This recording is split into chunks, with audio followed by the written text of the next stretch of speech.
సురేష్ గారు, మీరు నేను నేషనల్ రౌండప్ లో చాలా సార్లు మాట్లాడాము. యాక్చువల్లీ మీరు చాలా సార్లు బీజేపీ, తెలంగాణ బీజేపీ గురించి లేదా ఆంధ్రప్రదేశ్ బీజేపీ గురించి మీదైన శైలిలో మీరు మాట్లాడుతూనే ఉంటారు, చిన్న చిన్న చురకలు వేస్తూనే ఉంటారు. సురేష్ గారు, ఇప్పుడు తెలంగాణలో 8-10 సీట్లు వచ్చే అవకాశం ఉందని చెప్తున్నారు. అన్ని అంచనాలు అట్లాగే ఉన్నాయి. 4 సీట్లు ప్లస్ చేవెళ్ళ, మల్కాజ్గిరి కన్ఫర్మ్ 6 సీట్లు అయితే ఖచ్చితంగా వస్తాయి. మిగతా 4-5 సీట్లు, 3-4 సీట్లు అయితే ఖచ్చితంగా రావడానికి అవకాశం ఉందనేది ఒక అంచనా నడుస్తోంది. నిజానికి 10 సీట్లు వచ్చినంత మాత్రాన తెలంగాణలో బీజేపీ బలపడినట్లుగా భావించాలా? నేషనల్ రౌండప్ లో మనం దీని గురించి మీరు 94వ ఎపిసోడ్కి వెళ్ళిపోతే మనం దీని గురించి మాట్లాడి 8 సీట్లు అని చెప్పాము అప్పుడు. దట్ వాజ్ మై ప్రొడిక్షన్ అప్పుడు. ఎందుకంటే చెవెళ్ళ కానివ్వండి, మల్కాజ్గిరి కానివ్వండి, జహీరాబాద్ కానీ, మహబూబ్ నగర్, ఈ 3 సీట్లలో ఒకటి నా జహీరాబాద్ పక్కన పెడితే, ఎందుకంటే జహీరాబాద్ లో బీఆర్ఎస్ క్యాండిడేట్ గెలిచారు లాస్ట్ టైం, ఆయన ఇప్పుడు బీజేపీలో ఉన్నారు. కానీ మహబూబ్ నగర్ లో బీజేపీకి 30% ఓట్లు వచ్చినాయి. 30% is not a small amount. 30 నుంచి 30 నుంచి 33కి వెళ్తే ట్రై పార్టీ కాంటెస్ట్ పోయి ఇప్పుడు 2 పార్టీ కాంటెస్ట్ అయిపోయింది. కాంగ్రెస్ బీజేపీ కాంటెస్ట్ అయిపోయింది. అంటే ఏ పార్టీకి మీరు 34-35% వచ్చినప్పుడు ట్రై పార్టీ కాంటెస్ట్ లో బీజేపీ గెలుస్తారు. సో జహీరాబాద్ లో పాటిల్ గారు ఉన్నారు, మహబూబ్ నగర్ లో డికేఆర్ నగర్. చివరిలో ఆటోమేటిక్లీ విశ్వేశ్వర రెడ్డి గారు, కొండారెడ్డి విశ్వేశ్వర రెడ్డి గారు, ఆయన స్ట్రాంగ్ క్యాండిడేట్. ఎందుకంటే దీనికన్నా ముందు కూడా ఎలక్షన్ లో రంజిత్ రెడ్డితో ఆయన చాలా నేరో మార్జిన్ ఓడిపోయారు. అప్పుడు ఆయన కాంగ్రెస్ క్యాండిడేట్ గా పోటీ చేసి ఓడిపోయారు. కానీ మనం గుర్తుపెట్టుకోవాల్సింది ఏంటంటే, మనం మెయిన్ గా Adilabad, I'm still worried about Adilabad. I have all my doubts about Adilabad. BJP ఎక్కడైనా తక్కువ పడితే ఆదిలాబాద్ తక్కువ పడుతుంది. కానీ బీజేపీ ఇక్కడి నుంచి ఎక్కడికి వెళ్తుంది, అది చాలా ఇంపార్టెంట్ సాయి గారు. ఈ రాష్ట్రంలో నేను మీకు 2 లక్షల రుణమాఫీ చేస్తాను, రాహుల్ గాంధీ ఏమో నీకు 1 లక్షల రూపాయలు మీ అకౌంట్లో ఇస్తాను అన్నాను. అదంతా ఎవరు బిలీవ్ చేయట్లేదు. అది మీరు గుర్తుపెట్టుకోండి. ఐ మీన్ నేషన్ వైడ్, ఇక్కడ ఒకటే కాదు, భారతదేశం మొత్తం రాహుల్ గాంధీ ఏమో మీ అకౌంట్లో నెలకు 8,000 రూపాయలు ఇస్తానని చెప్తే బెంగళూరులో జనరల్ పోస్ట్ ఆఫీస్ ముందు పెద్ద లైన్ కట్టేసి అకౌంట్ ఓపెన్ చేసుకుంటున్నారు అందరు.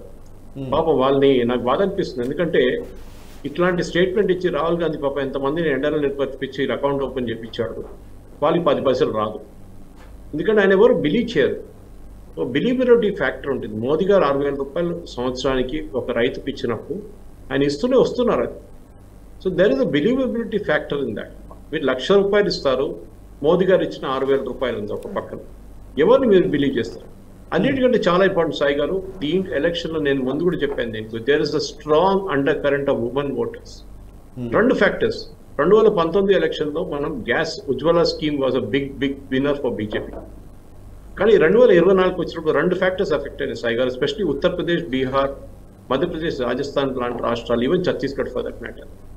ఈ టాయిలెట్స్ ఒకటి, ఇంకోటి ఈ జల్ జీవన్ మిషన్ ఒకటి. ఈ 2 ఫ్యాక్టర్స్ చాలా ఇంపార్టెంట్. మనం అనుకుంటాం మన ఒక అర్బన్ సెట్టింగ్ లో టాయిలెట్స్ అనేది మనకి చాలా టేకెన్ ఫర్ గ్రాంటెడ్ ఒకటి. కానీ ఒక పల్లెటూరులో ఉన్న మహిళకి ఒక టాయిలెట్ అంటే చాలా పెద్ద ఒక అస్పిరేషన్. నీళ్లు 10 కిలోమీటర్లు, 5 కిలోమీటర్లు, 10 కిలోమీటర్లు నడుచుకొని పోయి నీళ్లు తీసుకొస్తారు తల మీద మహిళలు. రోజంతా వాళ్ళ పని అదే. ఇప్పుడు ఏమైతే వాళ్ళ ఇంట్లో నీళ్ళు వచ్చినప్పుడు that's a different factor altogether. మీరు 1 లక్ష రూపాయలు ఇస్తా అంటే కూడా బిలీవ్ చేయరు వాళ్ళు, కానీ మీ ఇంటికి నీళ్ళు వస్తున్నప్పుడు వాళ్ళు బిలీవ్ చేస్తారు సాయి గారు. కానీ ఇప్పుడు దాట్ ఐ థింక్ చెప్పండి. కానీ సురేష్ గారు, ఇప్పుడు మీరు చెప్పిన అన్ని ఉత్తరాదిలో ఇవన్నీ నిజంగా పెద్ద అంశాలు కావచ్చు sir.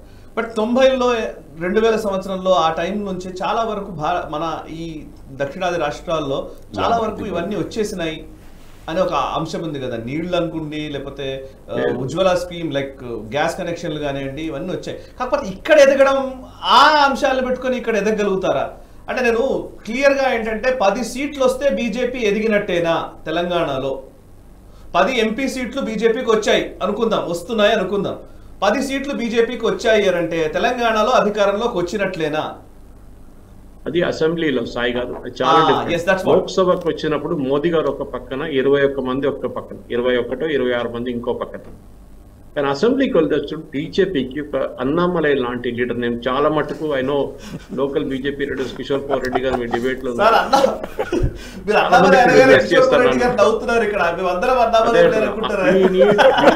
Annamalai like inspiration leader. Annamalai garu తమిళనాడులో గెలుస్తారో లేదో మనకి తెలియదు. 1 నుంచి 3 సీట్లు చూపిస్తుంది బీజేపీ, కొన్ని దాంట్లో 0 చూపిస్తుంది.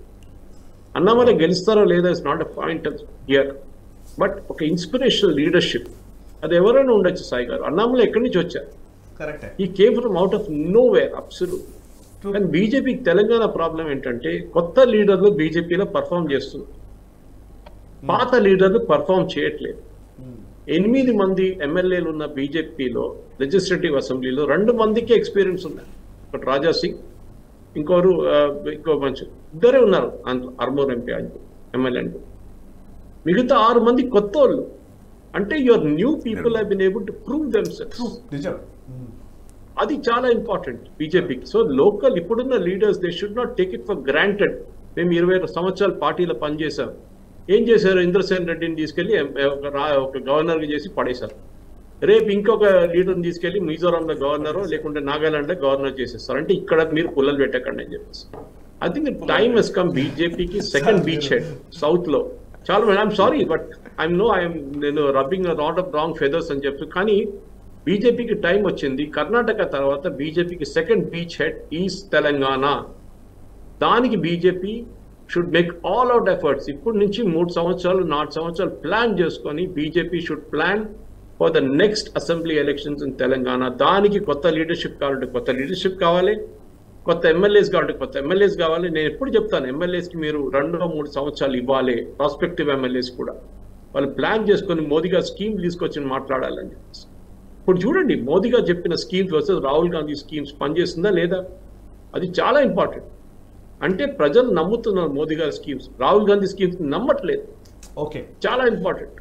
కానీ ఇక్కడ అన్నిటికంటే డేంజర్ ఏంటంటే రేవంత్ రెడ్డి గారు ఇప్పుడు ఉంటారో లేదో అని చాలా డౌట్. ఆయనకి డబుల్ ఫిగర్ సార్ ఇప్పుడు నేను సురేష్ గారు మీరు మంచి పాయింట్ రైజ్ చేశారు. నేను ఆ పాయింట్ నుంచి నేను తీసుకుంటున్నాను. ఇప్పుడు గిరిధర్ గారు నాకు ప్రశ్న అడుగుతాను. యాక్చువల్లీ సార్ మీరు ఇందాక అన్నారు అన్నామలై అని ఒక ఫ్యాక్టర్ చెప్పారు. అన్నామలై మోడలా తెలంగాణకి ఏక్నాథ్ షిండే మోడలా?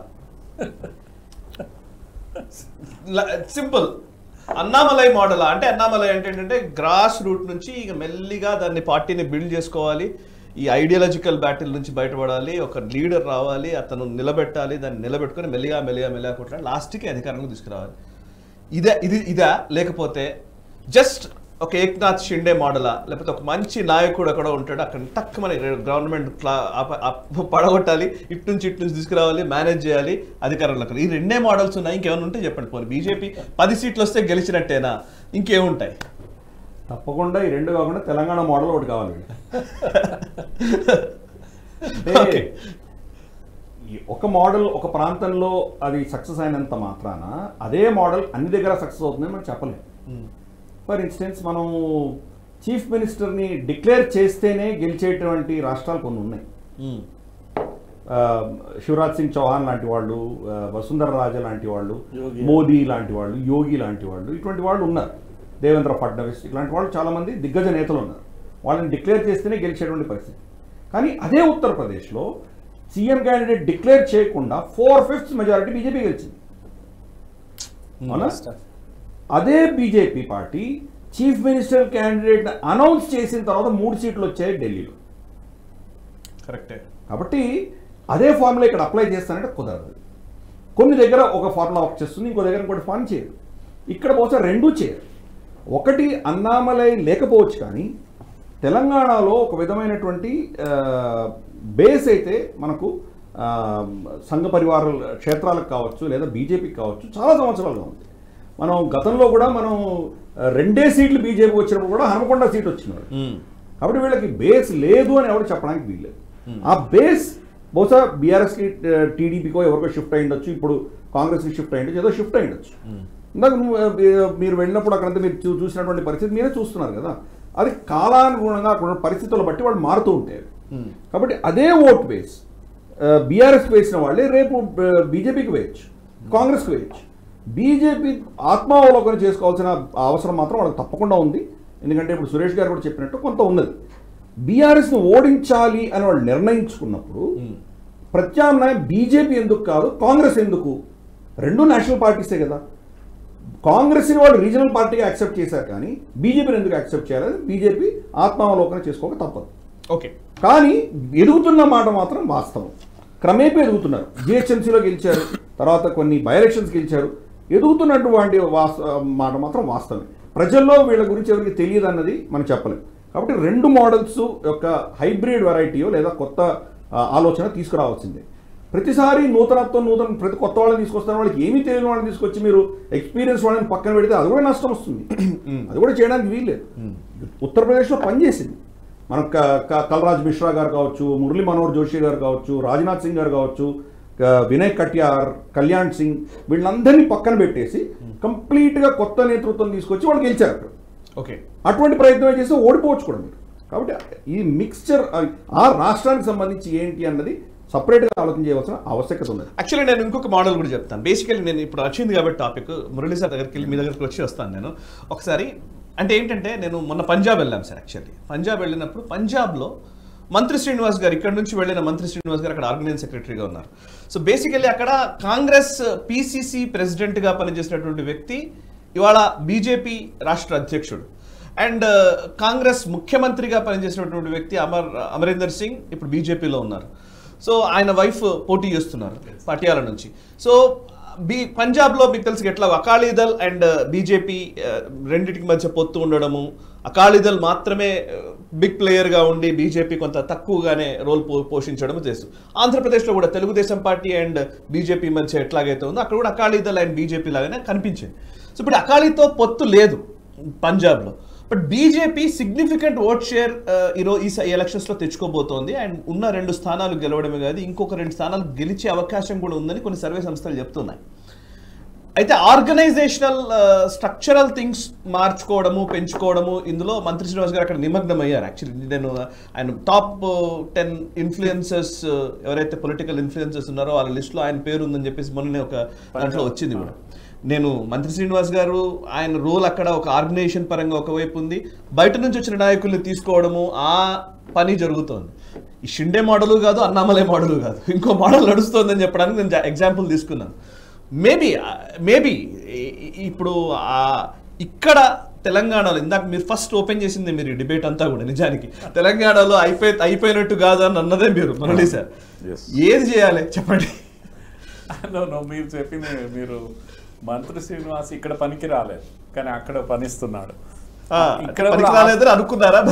అందుకే కదా ఇక్కడ నుంచి పంపించారు కనుక ఇక్కడ నేను అంటే ఆయన చేసిన పని కార్యక్రమం వల్లనే ఈరోజు మనం పెరుగుతున్నాం కదా. ఇప్పుడు వాజ్పేయి గారు ఫెయిల్ అయ్యారని అనడానికి వీల్లేదా? వాజ్పేయి గారు బేస్ క్రియేట్ చేస్తేనే ఈరోజు మోదీ గారు గెలిచారు. మంత్రి శ్రీనివాస్ గారు ఆయన గ్రౌండ్ లెవెల్ చేసిన తర్వాత ఇప్పుడు దాన్ని నెక్స్ట్ లెవెల్ తీసుకెళ్ళగలుగుతున్నారు. కాబట్టి ఎవరిని మనం డిస్మిస్ చేయడం అనేది నేను